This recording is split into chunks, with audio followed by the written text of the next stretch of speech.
कांधे पे सूरज टिका के चला तू, हाथों में भर के चला बिजलियां। कांधे पे सूरज टिका के चला तू, हाथों में भर के चला बिजलियां।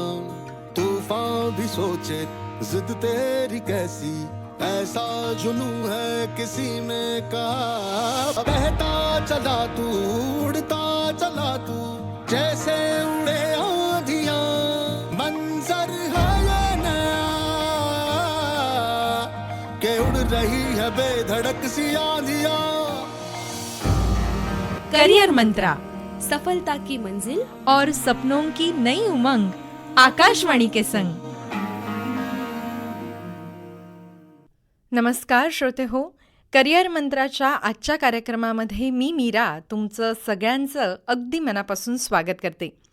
श्रोते हो, मागच्या कार्यक्रमामध्ये आपण MCA, BCA किंवा BSc, MSc in computer science या विषयीची माहिती घेतली होती. आजच्या भागामध्ये आपण जाणून घेणार आहोत कॉम्प्युटर सायन्स इंजिनिअरिंग या ट्रेडविषयी.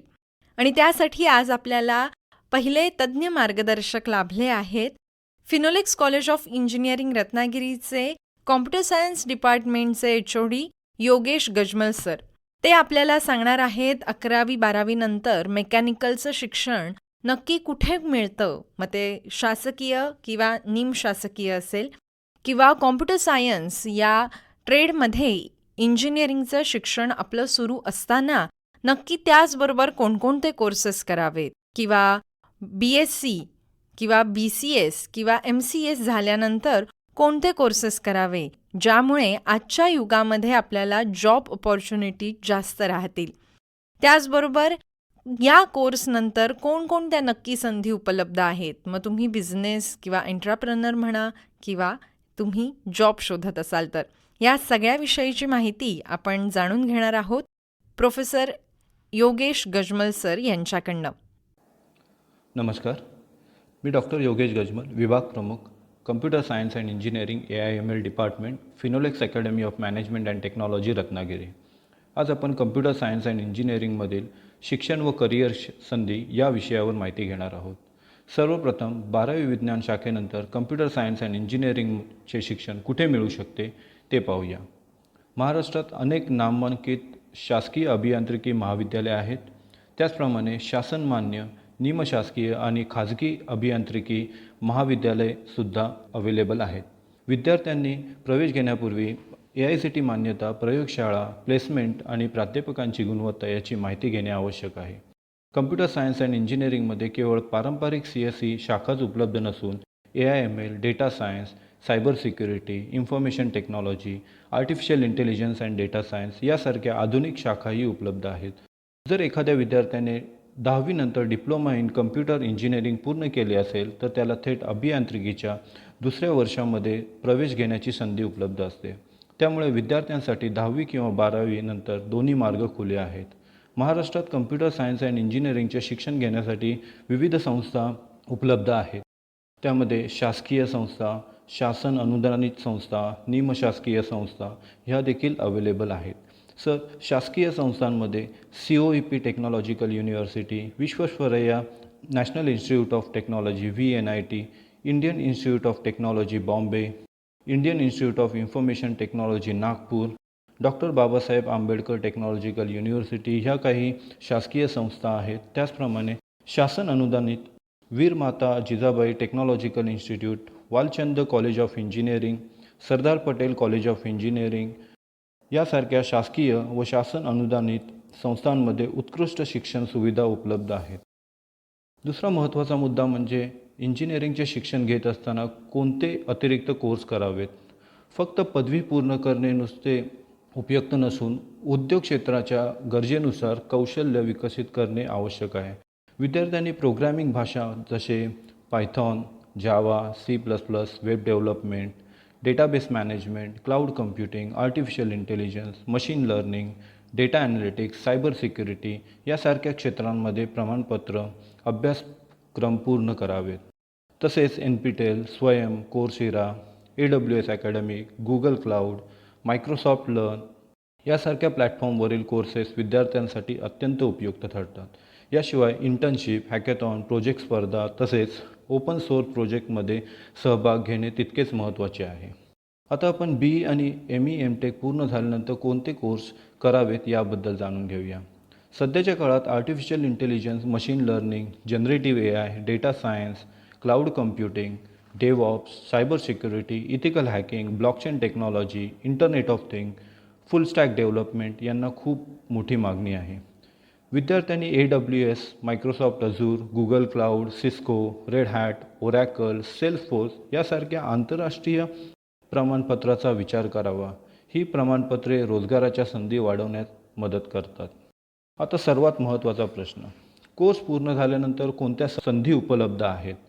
कम्प्युटर सायन्स अँड इंजिनिअरिंग पदवीधारकांना software developer, software engineer, data analyst, data scientist, AI/ML engineer, cyber security analyst, cloud engineer, network engineer, web developer, mobile app developer, DevOps engineer अशा विविध पदांवर काम करण्याच्या संधी आहेत.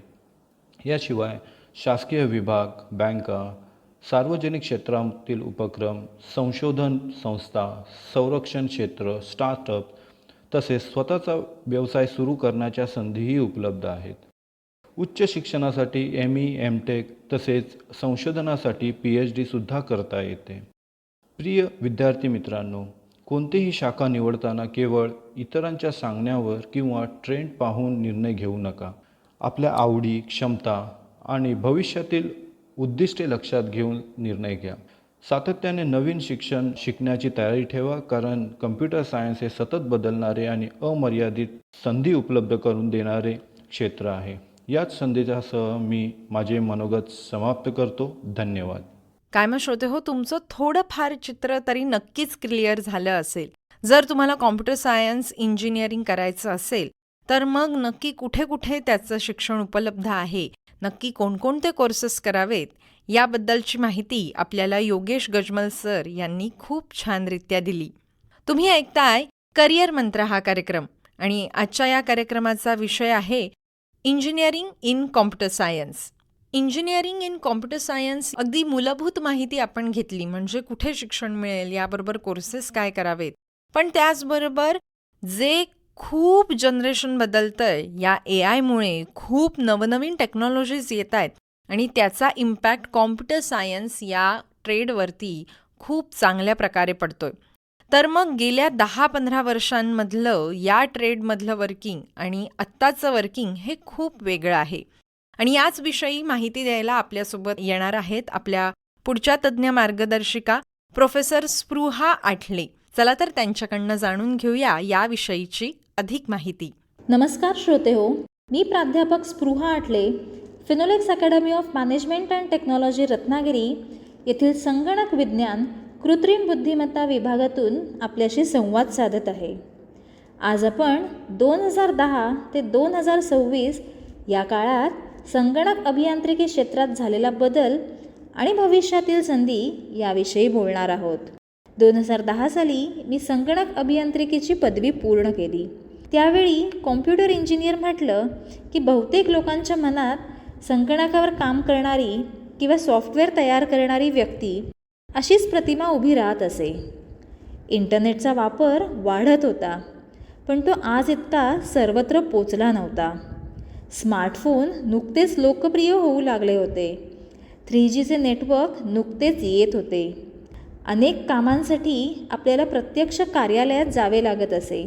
बँकेचे व्यवहार असोत, रेल्वेचे आरक्षण असो किंवा वीज बिल भरणे असो, प्रत्येक कामासाठी रांगेत उभे राहावे लागत असे. पण आज परिस्थिती पूर्ण बदलली आहे.